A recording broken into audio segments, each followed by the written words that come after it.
Hello everyone. आज मैं बात करूंगा रेडियल बेसिस फंक्शन नेटवर्क के बारे में, जो कि एक तरह का न्यूरल नेटवर्क है और जिसमें सुपरवाइज लर्निंग का कॉन्सेप्ट यूज़ किया जाता है।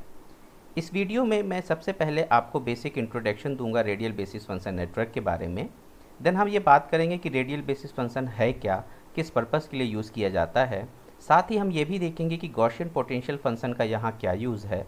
देन हम RBFN का न्यूरल नेटवर्क आर्किटेक्चर देखेंगे और हम उसकी लर्निंग और ट्रेनिंग एल्गोरिथम के बारे में बात करेंगे। इस RBFN कॉन्सेप्ट को सबसे पहले 1988 में इन दो साइंटिस्ट के द्वारा यूज़ किया गया या डेवलप किया गया, जिसका पर्पज़ था क्लासिफिकेशन करना। तो अगर हम डिफ़ाइन करें कि RBFN है क्या, तो एक्चुअल में it is a classification process, जिसका काम है कि किसी लिए गए इनपुट को उसके पैरामीटर के बेस पे डिसाइड करना कि अगर ली गई किन्हीं दो क्लासेस में से वो किस पर्टिकुलर क्लास में बिलोंग करेगा।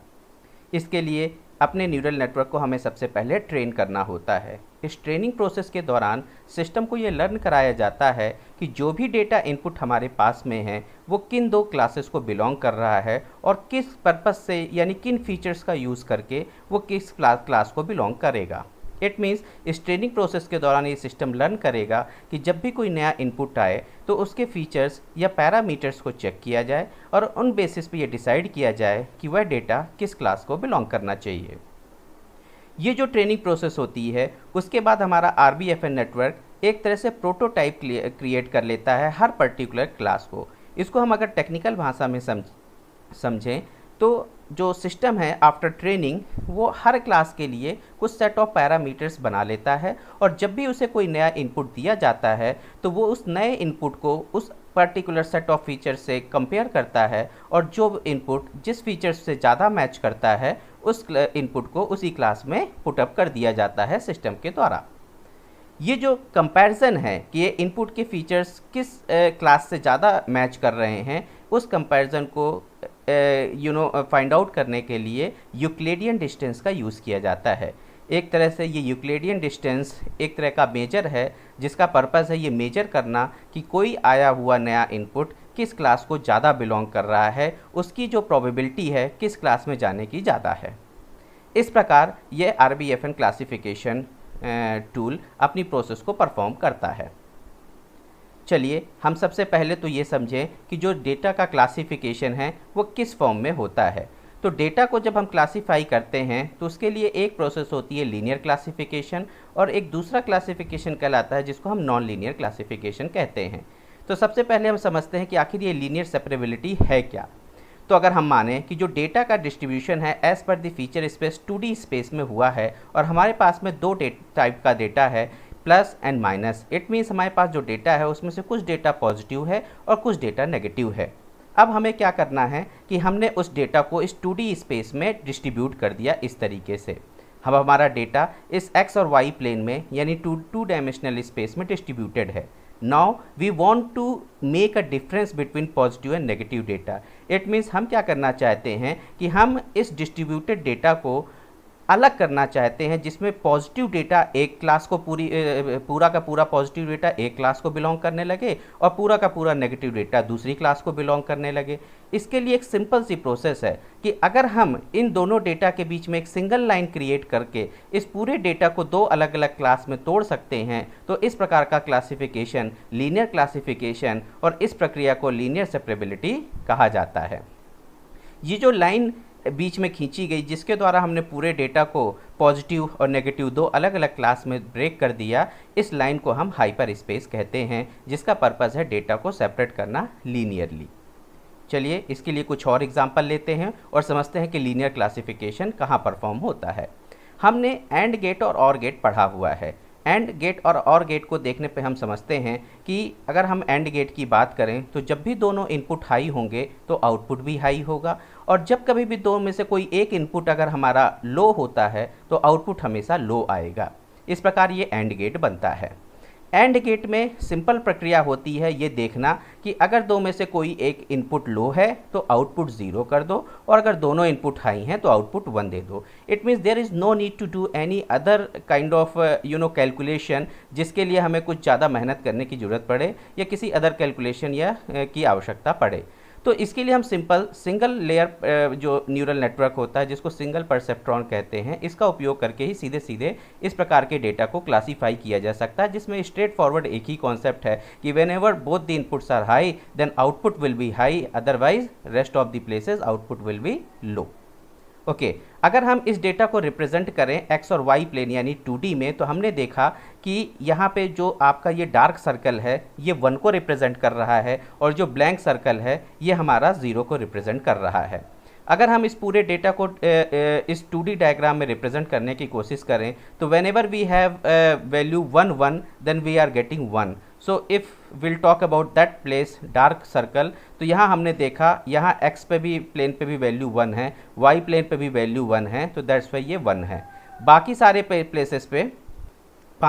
प्लेसेस पे 0 होने की वजह से यहाँ पे आप देख रहे हो कि वैल्यू 0 है, क्योंकि हमने 0 को रिप्रेजेंट किया है ब्लैंक सर्कल से। Got it.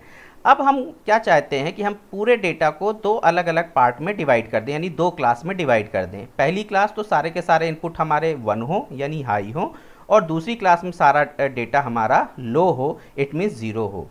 तो अगर हम इन दोनों टाइप के डेटा को अलग अलग डिस्ट्रीब्यूट करना चाहते हैं और इसके बीच में हम ये एक लाइन खींच देते हैं, तो इस प्रकार इस एक लाइन के खींचने से ही हमने पूरे डेटा को 2 अलग अलग क्लास में बांट दिया। इस लाइन के ऊपर का सारा डेटा 1 है और इस लाइन के नीचे का सारा डेटा 0 है। इस प्रकार केवल एक लाइन खींचते ही हमने पूरे डेटा को क्लासीफाई कर दिया। It means we are able to perform the linear classification by using this hyper space और hyper line. That's why we can say that कि ये लीनियर क्लासिफिकेशन है।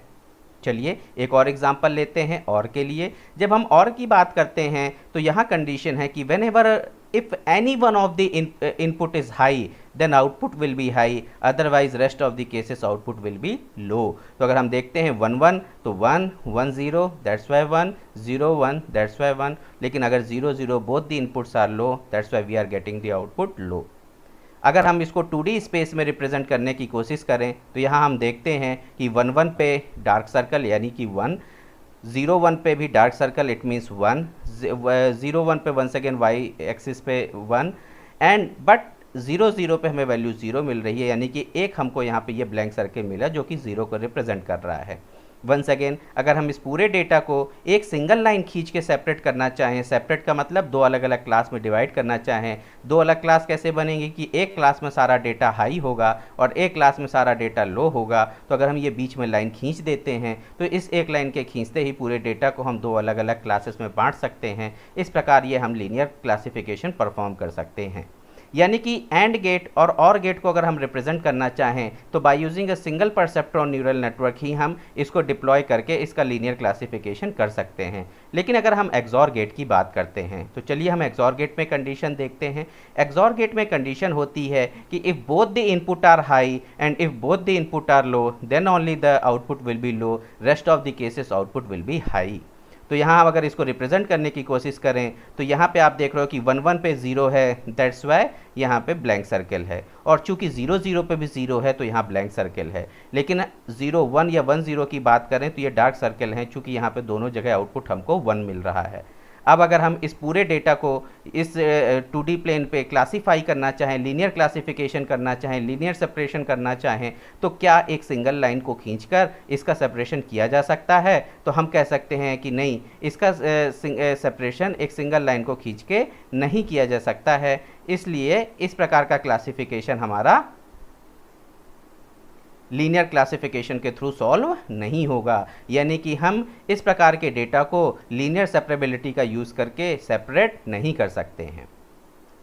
चूँकि यह डेटा 2D स्पेस में है और हम इसमें लीनियर सेपरेशन नहीं कर सकते हैं, तो आखिर ऐसा क्या करें या इसका क्या सोल्यूशन निकाला जाए कि इस प्रकार के डेटा को भी हम सेपरेट कर सकें, जो हमारे RBFN यानी कि रेडियल बेसिस फंक्शन नेटवर्क को जन्म देने के लिए या उसको डेवलप करने के लिए या उसका इन्वेंशन करने के लिए कॉन्सेप्ट को जनरेट करता है कि इस प्रकार की समस्या जहां हम सेपरेशन नहीं कर पा रहे हैं, तो आखिर इसको सेपरेट करने के लिए क्या सोल्यूशन या क्या कॉन्सेप्ट जनरेट किया जाए, तो वो कॉन्सेप्ट है RBFN। चलिए, overall the logic is that कि हमें एक ऐसा सिस्टम बनाना है जिस सिस्टम का काम हो कि अगर हम उसमें 2 अलग अलग टाइप का डेटा दें तो वो प्रॉपरली उस डेटा को क्लासीफाई करके 2 अलग अलग क्लास में क्लासीफाई कर सके।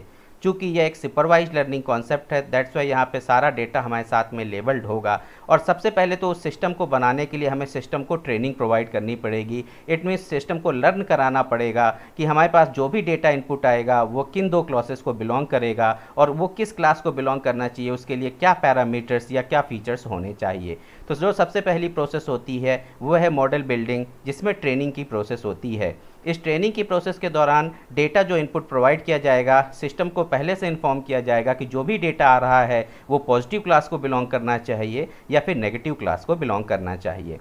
इस प्रकार ट्रेनिंग कंप्लीट होने के बाद में हमारे पास में अगला जो स्टेप होता है वो होता है टेस्टिंग। इस टेस्टिंग के दौरान हम सेम डेटा को वंस अगेन इनपुट कराते हैं सिस्टम में और हम ये देखते हैं कि क्या सिस्टम हमारा प्रॉपरली क्लासिफिकेशन कर पा रहा है। इट मीन्स क्या वो हमारे लिए गए नए डेटा को प्रॉपरली पॉजिटिव क्लास और नेगेटिव क्लास में as per their feature space वो उसे सेपरेट कर पा रहा है कि नहीं। अगर कर पा रहा है, it means we have developed our model. Now our model is developed, now we can use it for the classification purpose.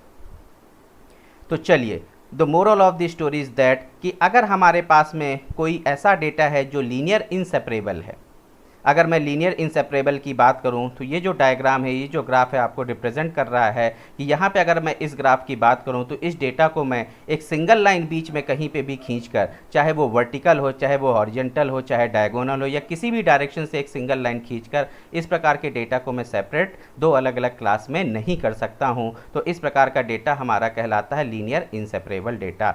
इस लीनियर इनसेपरेबल डेटा को मैं अगर एक्स से रिप्रेजेंट करूँ और पी उसकी डायमेंशन है, यानी कि जितनी डायमेंशन इससे, जैसे यहाँ पे 2 डायमेंशन का डेटा है, एक्स और वाई प्लेन है, that's why P will represent two 2 over here. तो एक्स इज अ इनपुट, यानी ये हमारा डेटा, और P is the dimension of the data. Now what we want to do, we want to perform the linear separation of this linear inseparable data. तो इसके लिए हमें सबसे पहले क्या करना होगा कि अगर ये 2 डायमेंशनल में डेटा प्रॉपरली लीनियर सेपरेट नहीं हो पा रहा है तो क्यों ना इसकी डायमेंशन को बढ़ा दिया जाए। अगर हम इसकी डायमेंशन 2D से 3D कर देते हैं तो हो सकता है हम अपने डेटा को सेपरेट कर सकें।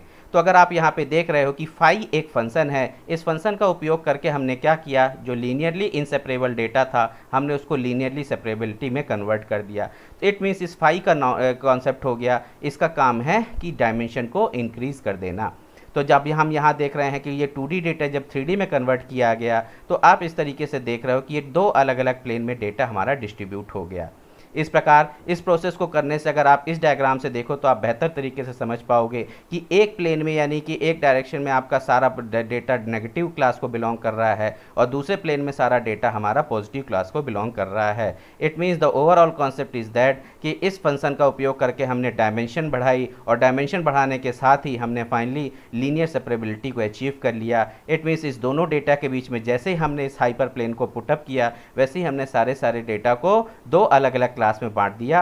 एक क्लास में सारा डेटा नेगेटिव डेटा क्लास को बिलोंग कर रहा है और दूसरी क्लास में सारा डेटा पॉजिटिव डेटा को बिलोंग कर रहा है। तो इस प्रकार इस फाई फंक्शन का उपयोग करके हमने डायमेंशन इंक्रीज की और फाइनली हमको सारा का सारा डेटा लीनियर सेपरेबल मिल गया। That was the overall logic behind the RBFN, यानी कि रेडियल बेसिस फंक्शन नेटवर्क। इसका काम है जो हमारा डेटा लो डायमेंशनल में है उसको हाई डायमेंशन में कन्वर्ट कर दो, जिससे कि हम डेटा को लीनियरली सेपरेबल कर सकें। ये जो कॉन्सेप्ट है डेटा को सेपरेट करने का, इस कॉन्सेप्ट को हम सरफेस फिटिंग अप्रोच कहते हैं। इट मीन्स हमने क्या किया कि इन 2 सरफेस के बीच में एक हाइपर प्लेन को फिट कर दिया। इस प्रकार इस हाइपर प्लेन को फिट करते ही हमने जब डायमेंशन डेटा की बढ़ा दी थी तो हमारा डेटा दोनों का दोनों जो टाइप का डेटा है वो अलग अलग क्लास को बिलोंग करने लगा और सेपरेट हो गया। इसलिए हम इस अप्रोच को सरफेस फिटिंग अप्रोच कहते हैं। चलिए अब हम रेडियल बेसिस फंक्शन को अच्छे से और ब्रीफली समझने की कोशिश करें। तो लेट सपोज दैट हमारे पास में कोई इनपुट वेक्टर x है और उसकी डायमेंशन p है। तो ओवरऑल हमारा एम है जो p डायमेंशनल एट्रीब्यूट है यानी इनपुट है उसको m डायमेंशनल एट्रीब्यूट यानी कि इनपुट में कन्वर्ट करना। डेफिनेटली ये जो m की डायमेंशन है यानी m की जो वैल्यू है उसकी वैल्यू p से ग्रेटर होगी। It means low dimensional value को अगर हम हाई डायमेंशनल वैल्यू में कन्वर्ट कर रहे हैं, इट मीन्स ये m की value always greater than p होनी चाहिए। फाई हमारा जो फंक्शन था वो उस इनपुट पे अप्लाई होने के बाद में उसका कौन काम था, हमारे डेटा को m डायमेंशन में कन्वर्ट कर देना। यहाँ जो t की वैल्यू है अभी हम इसके बारे में बात करेंगे। इस फाई फंक्शन को अप्लाई करने पर एक्स वैल्यू पे जो हमें आउटपुट मिलेगा वो रियल वैल्यूड आउटपुट होगा। तो रेडियल बेसिस फंक्शन हुआ क्या, इसको समझने के लिए अगर मैं आपसे कहूँ कि लेट सपोज दैट ये एक पॉइंट है, इस पॉइंट को मैं कह रहा हूँ टी, ये वही टी है जो यहाँ टी रिप्रेजेंट किया था, इस टी के बारे में मैं डिस्कशन कर रहा हूँ। तो टी एक पॉइंट है जिसको हम यहाँ रिसेप्टर कहेंगे। ये point is nothing but the centre of the cluster. तो अगर मैं कहूँ हमारे पास में दो अलग अलग क्लास हैं, तो हमारे पास में दो अलग अलग क्लास के दो सेंटर पॉइंट होंगे। इस सेंटर पॉइंट का काम है कि जब भी हम कोई नया इनपुट लेते हैं, सपोज दैट हमने नया इनपुट x लिया और उसमें फाई ऑपरेशन परफॉर्म किया, इस फाई फंक्शन के अप्लाई करने पे हमें कोई वैल्यू v मिली जो कि हमारे रियल वैल्यूड कोई वैल्यू है। एक्चुअल में ये वैल्यू कुछ नहीं बल्कि इस हमारे हाइपर प्लेन में यानी जो हमारा फीचर स्पेस है उसमें उस वैल्यू की पोजीशन को बता रहा है। और ये जो पोजीशन है वो हमारे अब इस सेंटर से कैलकुलेट की जाएगी उसकी डिस्टेंस को, और इस डिस्टेंस के बेसिस पे ये कहा जाएगा कि आखिर ये जो पॉइंट है, ये जो इनपुट है वो इस क्लस्टर को बिलोंग कर रहा है कि नहीं। अगर ये डिस्टेंस कम से कम होगी तो definitely we can say that with the higher surety कि ये जो एलिमेंट है, ये जो इनपुट है वो इस क्लस्टर को बिलोंग करेगा। तो एक तरीके से इस इनपुट की इस रिसेप्टर के बीच की जो डिस्टेंस है उसको कैलकुलेट करने के लिए जो हम फंक्शन यूज़ करेंगे उसको हम रेडियल फंक्शन कहेंगे, और उसका काम होगा रेडियल डिस्टेंस को कैलकुलेट करना।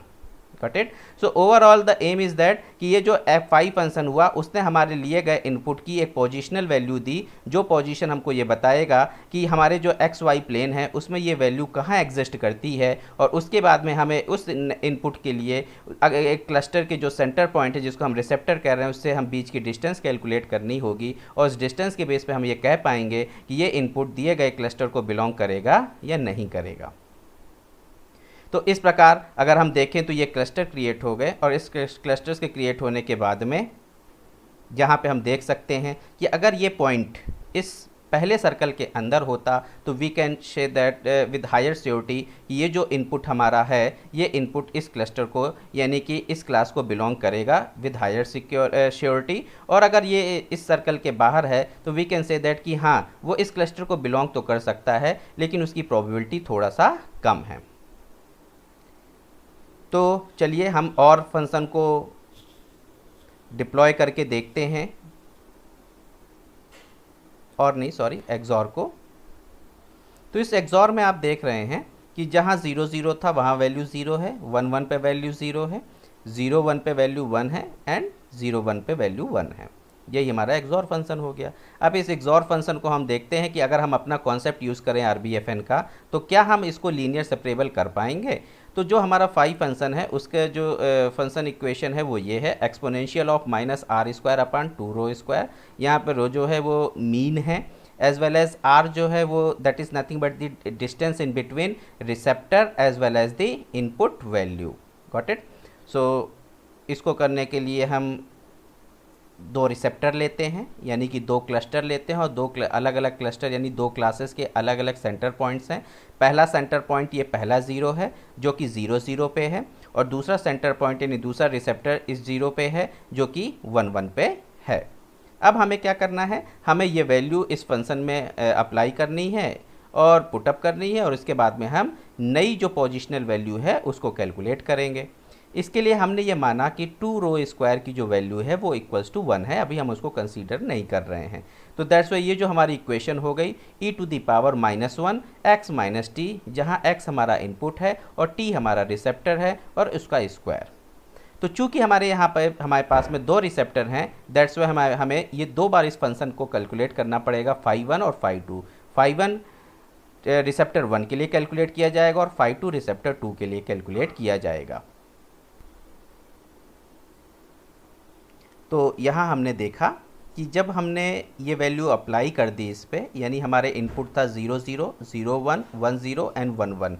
तो जब ये वैल्यू अप्लाई की हमने इस फंक्शन पे तो देखा इन इनपुट्स के लिए, तो पहले हम φ1 कैलकुलेट करते हैं यानी पहले इनपुट के लिए। तो पहला इनपुट हमारे पास में है x1 x2 है 0 0, और जो पहला रिसेप्टर है दैट इज़ आल्सो 0 0। हमने वैल्यू पुट की दोनों के लिए एक एक बार, चूँकि हमारा फंक्शन था x माइनस t1। तो x है हमारा पहला x है 0 और पहला t1 है हमारा 0, तो 0 माइनस 0 का स्क्वायर बीच में हमारा माइनस का साइन लगा हुआ है, that's why that is minus sign. ये माइनस साइन एक्चुअली में थोड़ा सा गड़बड़ है, यहाँ पे ये बीच में प्लस साइन होना चाहिए। तो मैं इसको अगर कोशिश करता हूँ कि ये प्लस साइन क्रिएट हो जाए, प्लस साइन ये भी, तो इस इक्वेशन को हमने ठीक कर लिया यहाँ पे। एक्चुअल में ये एडिशन का सिंबल यहाँ बीच में हमें लगाना था, एडिशन होगा इन दोनों के बीच में। तो पहली इनपुट वैल्यू थी 0 - 0 का स्क्वायर प्लस 0 - 0, चूँकि दूसरा जो हमारा था वैल्यू वो 0 है x2, और रिसेप्टर 2 की जो रिसेप्टर 1 में जो दूसरी वैल्यू थी यानी सेकंड प्लेन की जो वैल्यू थी दैट इज़ 0, तो दैट्स वाई ये हमने परफॉर्म किया। इस प्रकार से पूरी वैल्यू 0 हो जाएगी, तो e की पावर -0 की वैल्यू 1 होगी। इस प्रकार यहाँ पे 1 वैल्यू लिखी हुई है। इसी प्रकार जब हम दूसरी वैल्यू को कैलकुलेट करते हैं, जब यहाँ पे आप देखोगे कि हमने phi 2 को कैलकुलेट करना चाहा, तो यहाँ पे हमारा जो इनपुट है अभी भी 0 0 बना हुआ है, लेकिन हमारा जो रिसेप्टर है, जो दूसरा रिसेप्टर है वो 1 1 पे है। तो दैट्स वाई हमने दूसरे रिसेप्टर की यहाँ पे आपको वैल्यू कैलकुलेट करके बताई कि इनपुट हमारा पहला इनपुट 0 और x1 it means it is 0। जब रिसेप्टर में हमारी जो T2 रिसेप्टर है उसका पहला जो वैल्यू है 1, दैट्स वाई 0 - 1 का स्क्वायर प्लस दूसरा इनपुट x2 हमारा यहाँ पे 0 आ गया, माइनस हमने जो रिसेप्टर की दूसरी वैल्यू थी वो हमने यहाँ रख दी, तो दैट्स वाई 0 - 0 दोनों की जो वैल्यू कैलकुलेट होगी तो दैट्स वाई -1 का स्क्वायर प्लस -1 का स्क्वायर, -1 - 1 दोनों का +1 हो जाएगा, तो 1 + 1 हो जाएगा 2। तो e टू दी पावर -2 अगर हम निकालें तो 0.1 वैल्यू हमको यहाँ पे आ जाएगी। तो इस प्रकार हमने ये दूसरी phi 2 वैल्यू भी कैलकुलेट कर ली। अब हमें ये क्या मिल गई, एक्चुअली एक्स एक्सिस में यहाँ 2 डायमेंशन है, phi 1 भी एक डायमेंशन और phi 2 एक डायमेंशन है। हमारा काम क्या था, ओवरऑल इस phi का यूज़ करके डायमेंशन बढ़ाना, तो हमने यहाँ 2 डायमेंशन सभी ले रखी हैं।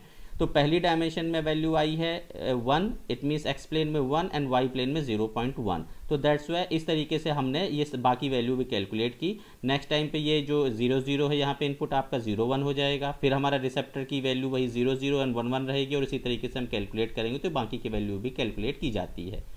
अब जब इन वैल्यू को कैलकुलेट करेंगे तो हम क्या करेंगे, हर एक इनपुट के लिए जो नई पोजीशन वैल्यू आई हैं, नई पोजीशन वैल्यू को हम इस ग्राफ में रिप्रेजेंट करते हैं। तो जब हम इस ग्राफ में रिप्रेजेंट करना चाहें एक्स वाई प्लेन में, हमने देखा कि पहली पोजीशन थी 1 0.1, तो 1 हुआ एक्स एक्सिस में, वाई एक्सिस में हमारा 0.1, तो दैट्स वाई 1 0.1 ये वैल्यू हो गई। दूसरी वैल्यू है 0.4 0.4, तो 0.4 0.4 पे एक वैल्यू आ गई, तो एक 0.4 0.4 हो गया। दूसरी वैल्यू भी सेम पोजीशन पे है 0.4 0.4 पे, तो दूसरा डॉट भी हमारा यहीं पे आ जाएगा, ओवरलैप कर जाएगा। तीसरी वैल्यू जो नेक्स्ट हमारी फोर्थ वैल्यू थी वो 0.1 और 1 पे गई, तो दैट्स वाई इट इज़ 0.1 और ये 1 हो गया। इस तरीके से हमने चारों वैल्यूज़ को, चारों इनपुट को हमने क्या किया, इस एक्स वाई प्लेन में रिप्रेजेंट कर लिया। अब हम देखें कि क्या अब पॉसिबल है इनके, जब हमने डायमेंशन बढ़ा लिए phi 1 phi 2 का यूज़ करके, तो क्या अब पॉसिबल है कि इनके लीनियर सेपरेट किया जा सके? Yes of course. अगर हम इनके बीच में ये एक लाइन खींच देते हैं तो इस प्रकार हमने इस डेटा को सेपरेट कर दिया, यानी कि लाइन के उस यानी कि अपर एरिया पे जो भी डेटा है पूरा का पूरा हमारा डेटा, यहाँ पे क्या था, इनकी वैल्यू हमें क्या आई थी 0 1 1 0 की 1 आई थी। इट मीन्स रेड पॉइंट जो हमारे मार्क्ड हैं ये हमारे 1 को रिप्रेजेंट कर रहे हैं, और ये ब्लू पॉइंट हैं ये दोनों 0.4 0.4 यानी 0 1 और 1 0 के, ये हमारे 0 को आई एम सॉरी 0 0 और 1 0 1 1 पे हमारी वैल्यू क्या थी, आउटपुट था हमारा 0 0 था। तो दैट्स वाई ये अपर जो रेड पॉइंट है ये 0 को रिप्रेजेंट कर रहे हैं और ब्लू पॉइंट हमारे 1 को रिप्रेजेंट कर रहे हैं। तो इस प्रकार हम क्या हुआ कि जो एक्सॉर गेट को हम अभी लीनियरली सेपरेट नहीं कर पा रहे थे, बड़ी आसानी से हमने इस RBFN कॉन्सेप्ट का यूज़ करके लीनियरली सेपरेट कर लिया। That was the aim overall. तो इस प्रकार हमें क्या कवर थ्योरम मिलती है, तो हमें RBFN की कवर थ्योरम मिलती है कि अगर कोई डेटा लो डायमेंशन में है तो बजाय उसके अगर हम उसको हाई डायमेंशन में कन्वर्ट कर दें तो उसके लीनियर सेपरेबल होने की चांसेस बढ़ जाएंगे, यानी उसको इजी गोइंग वे पे लीनियरली सेपरेट किया जा सकेगा। तो अगर मैं कहूँ कि 2D में डेटा है तो 3D में कन्वर्ट कर दीजिए, 3 डायमेंशन में भी अगर लीनियर सेपरेट नहीं हो पा रहा है तो 4 डायमेंशन में कन्वर्ट कर दीजिए। तो इस तरीके से जब हम डायमेंशन बढ़ाते हैं तो धीरे धीरे हमारा डेटा जो है वो लीनियरली सेपरेट होना चालू हो जाएगा। That is the theorem behind the RBFN concept. So let's see the architecture, neural network architecture of the RBFN. Neural network architecture of the RBFN में हमारे पास में मात्र 3 लेयर होती हैं। इनपुट लेयर, एक सिंगल और केवल only one single hidden layer और एक आउटपुट लेयर। यहाँ ध्यान देने वाली बात है, आरबीएफएन में केवल और केवल एक ही हिडन लेयर होती है, एक से ज़्यादा हिडन लेयर नहीं होती हैं। तो अगर हम बनाने की कोशिश करें तो इनपुट लेयर में ये हमारे पास में कुछ न्यूरल नेटवर्क्स हैं जिनकी डायमेंशन p है। इट मीन्स जितनी इनकी डायमेंशन वो हमने पहले ही डिस्कस कर रखे हैं कि सपोज दैट 2D है तो दैट्स वाई p की वैल्यू 2 हो जाएगी। अब हमने जो हिडन लेयर बनाएंगे उस हिडन लेयर की जो डायमेंशन होगी वो होगी m। अब ये m की वैल्यू या तो ग्रेटर भी हो सकती है या तो लोअर भी हो सकती है। मैक्सिमम चांसेस क्या होते हैं कि हमको हायर डायमेंशन में कन्वर्ट करना, तो m की वैल्यू ग्रेटर होनी चाहिए p से। ये जो बीच में हमने देखा इन सर्कल्स में, इन न्यूरॉन्स में हमने कुछ फंक्शंस का आर्किटेक्चर बनाया हुआ है। This is nothing but the radial function, वही रेडियल फंक्शन जिसका उपयोग करके यानी फाई का उपयोग करके हमने क्या किया, डायमेंशन को इंक्रीज किया और डायमेंशन को चेंज करने से क्या हुआ, हमारा डेटा लीनियरली सेपरेट किया जा सका। इसके बाद में कुछ न्यूरॉन्स हमारे आउटपुट लेयर होंगे। यहाँ आउटपुट लेयर में हमारे पास में कुछ एक्टिवेशन फंक्शन है जिसका काम होगा कि अगर ये वैल्यू अगर हमें एक्टिवेशन फंक्शन की वैल्यू 1 मिलती है, इट मीन्स डेटा एक पर्टिकुलर क्लास को बिलोंग करेगा, और अगर वैल्यू हमको 0 मिलती है मतलब डेटा उस क्लास को बिलोंग नहीं करेगा। इस प्रकार ये एक्टिवेशन फंक्शन यहाँ लगे होते हैं। इस न्यूरल नेटवर्क आर्किटेक्चर में हर एक न्यूरॉन अगले स्टेज के न्यूरॉन से डायरेक्टली कनेक्टेड होता है। It means each and every neuron will be connected with the each and every neuron of the hidden layer. तो इनपुट लेयर का हर नोड हिडन लेयर के हर नोड से कनेक्ट होगा, और उसी प्रकार से हिडन लेयर का हर नोड आउटपुट लेयर से कनेक्ट होगा। तो जिस प्रकार आप देख सकते हो यहाँ पे, और इस कनेक्टिविटी के बाद में जब हम इनपुट ऑपरेशन देकर यहाँ ऑपरेशन परफॉर्म करेंगे तो फाइनली हमें y आउटपुट मिलेगा जो कि लीनियरली सेपरेट होगा। इट मीन्स वो किस क्लास को बिलोंग कर रहा है डेटा, ये क्लियरली डिफाइंड होगा। तो चलिए हम ट्रेनिंग एल्गोरिथम की बात करें। अब हमारा सिस्टम ट्रेन कैसे होगा। इट मीन्स ट्रेनिंग का पर्पज़ यहाँ क्या है कि हमारा जो इनपुट डेटा है वो प्रॉपरली क्लासीफाई हो कि वो किस क्लास को बिलोंग कर रहा है। क्लासिफिकेशन 100% परफेक्ट होना चाहिए। उसके लिए हमको सिस्टम को ट्रेन करना पड़ेगा। सिस्टम को ट्रेन करने का मतलब यहाँ पे क्या है कि कुल मिला के हमारा सिस्टम इनफ कैपेबल हो कि वो क्लासीफाई कर सके डेटा को। तो डेटा को क्लासीफाई किस बेस पे कर रहा है, डेफिनेटली डिस्टेंस कैलकुलेट करने के बेस पे कर रहा है कि जब भी कोई नया डेटा आ रहा है और जो हमारे पास में लेट सपोज दैट 2 क्लस्टर हैं तो डेटा की डिस्टेंस क्लस्टर के सेंटर पॉइंट से कैलकुलेट की जाएगी, और दोनों क्लस्टर में से जिस क्लस्टर के सेंटर पॉइंट से इनपुट डेटा की डिस्टेंस कम होगी, इट मीन्स वो इनपुट डेटा उस क्लस्टर यानी उस क्लास को बिलोंग करेगा। So that is the aim. यहाँ ट्रेनिंग के लिए हम के मीन एल्गोरिथम का यूज़ करेंगे जो कि self organise selection of centre का कॉन्सेप्ट है। इस के मीन एल्गोरिथम में सबसे पहला स्टेप होता है इनिशियलाइजेशन, जिसमें हम कुछ random cluster centre points generate कर लेंगे हमारे एक्स और वाई प्लेन में। इसके बाद हम सैम्पलिंग लेंगे यानी कुछ डेटा इनपुट लेंगे, डेटा इनपुट वेक्टर लेंगे दैट इज़ एक्स। फिर हमारा काम होगा सिमिलैरिटी मैचिंग करना, यानी जो एक्स है ये जो क्लस्टर पॉइंट्स हम लिए इनमें से उसकी डिस्टेंस कितनी है। तो सभी सारे क्लस्टर पॉइंट्स हम डिस्टेंस कैलकुलेट करेंगे और हम देखेंगे कि किस क्लस्टर पॉइंट से वो उसकी डिस्टेंस, उस इनपुट की डिस्टेंस सबसे कम है। इस प्रकार सिमिलैरिटी मैचिंग करने के बाद हम अपडेट करेंगे। तो जो भी क्लस्टर पॉइंट हमारे इनपुट एक्स से नज़दीक होगा, जिसकी डिस्टेंस कम होगी, हम उसकी पोजीशन को अपडेट कर देंगे बाय यूजिंग दिस फॉर्मूला। चलिए इस कॉन्सेप्ट को देखते हैं ड्रॉ करके कि हमारे पास में लेट सपोज दैट ये कुछ सेट ऑफ इनपुट्स हैं। तो हम पहला इनपुट कोई भी लेते हैं। इस पहले इनपुट को लेने के लिए हमने पहला स्टेप किया। पहले स्टेप में हमारे ये क्लस्टर सेंटर्स क्रिएट हो गए, रैंडम क्लस्टर सेंटर्स क्रिएटेड हैं। इसके बाद में हमने एक इनपुट लिया एक्स जे। इस इनपुट को लेने के बाद में हम ये डिस्टेंस कैलकुलेट किए बाकी सारे क्लस्टर पॉइंट से उसकी, और हमने देखा कि इस क्लस्टर पॉइंट से इस इनपुट की जो डिस्टेंस है सबसे कम है। इस डिस्टेंस के कम होने की वजह से हमने क्या करना है, अगला काम है सिमिलैरिटी मैचिंग के बाद में अपडेशन करना। तो अब हम क्या करेंगे, इस क्लस्टर पॉइंट को इस इनपुट के नज़दीक पहुंचा देंगे। इससे क्या होगा, ये 100% श्योर हो जाएगा कि ये जो हमारा इनपुट है वो इसी क्लस्टर को बिलोंग कर रहा है। So that is the updation phase. After updation ये हमारा जो क्लस्टर सेंटर था वो थोड़ा सा नियरेस्ट पहुंच गया हमारे इनपुट वेक्टर के। Got it. चलिए एक बार और ले लेते हैं, एक अगला एग्जांपल लेते हैं कि अब हमारा ये पुराना इनपुट और ये हमारा पुराना क्लस्टर पॉइंट है। अब हमने फिर से एक नया इनपुट लिया। इस नए इनपुट को लेने के बाद में अगली प्रक्रिया फिर से वही है कि सबसे डिस्टेंस कैलकुलेट करना। हमने देखा इस क्लस्टर सेंटर से हमारे नए इनपुट की डिस्टेंस सबसे कम है, तो दैट्स वाई अब हम अपडेशन का काम करेंगे, इस क्लस्टर सेंटर को इस इनपुट के ज़्यादा नज़दीक पहुँचाएंगे और इस प्रकार से ये क्लस्टर सेंटर इस इनपुट के ज़्यादा नज़दीक हो गया। इट मीन्स ये जो हमारा इनपुट है वो इस क्लस्टर को बिलोंग कर रहा है, इस क्लास को बिलोंग कर रहा है, यहाँ वाला इनपुट हमारा इस क्लास को बिलोंग कर रहा है। Fine. So this is nothing but the learning algorithm. Learning algorithm बाकी सारे स्टेप वही कॉमन है जो मैं अभी तक डिस्कस करते आया हूँ। स्टेप नंबर 7 और स्टेप नंबर 8 को अगर हम प्राइमरी देखें तो जो हमारा हिडन लेयर में जो लॉजिक लगा हुआ, जो फंक्शन लगा हुआ हो, दैट इज फाई फंक्शन, जिसको हम रेडियल बेसिस फंक्शन भी कहते हैं। और स्टेप नंबर 8 पे हम फाइनली नेट इनपुट कैलकुलेट कर रहे हैं। तो this is the learning algorithm. Finally अगर हम आए तो difference between the multi layer perceptron और अगर रेडियल बेसिस फंक्शन नेटवर्क की बात करें तो इनके बीच में क्या डिफरेंस है, तो सबसे पहला डिफरेंस है कि मल्टी लेयर परसेप्ट्रॉन नेटवर्क में कोई लिमिटेशन नहीं है कि नंबर ऑफ हिडन लेयर कितनी होंगी। It means it can have more than one hidden layer. But RBFN के साथ रिस्ट्रिक्शन है कि उसके में केवल और केवल एक ही हिडन लेयर होगी। मल्टी लेयर परसेप्ट्रॉन में हमने back propagation training algorithm use करते हैं जो हमने डिस्कस किया हुआ है, और रेडियल बेसिस फंक्शन नेटवर्क में हम के मीन एल्गोरिथम का यूज़ करते हैं ट्रेनिंग पर्पस के लिए। मल्टी लेयर परसेप्ट्रॉन नेटवर्क हमको नॉन लीनियर आउटपुट प्रोवाइड करता है, जबकि RBFN किस पर्पस के लिए यूज़ किया जाता है, लीनियर आउटपुट के लिए। जब हम मल्टी लेयर परसेप्ट्रॉन की बात करते हैं तो वहाँ पे हिडन लेयर पे इनपुट और उसके वेट का मल्टीप्लिकेशन होता है, जबकि RBFN में यूक्लिडियन डिस्टेंस कैलकुलेट की जाती है। मल्टी लेयर परसेप्ट्रॉन में जो एक्टिवेशन फंक्शन है वो सिग्मॉइड और 10 सिग्मॉइड यूज़ किए जाते हैं, जबकि RBFN में गॉसियन एक्टिवेशन फंक्शन यूज़ किया जाता है। इस प्रकार हम कह सकते हैं कि मल्टी लेयर परसेप्ट्रॉन थोड़ा सा स्लोअर प्रोसेस है, स्लोअर ट्रेनिंग प्रोसेस है, जबकि RBFN फास्टर है in compare to MLP। So it's all about from my side for the RBFN radial basis function network. इन कुछ रेफरेंसेस को मैंने फॉलो किया है, कुछ बुक्स हैं, यूट्यूब चैनल्स हैं जिनसे हमने डेटा कलेक्ट किया है इस लेक्चर को प्रिपेयर करने के लिए। You can follow it also. So thank you everyone.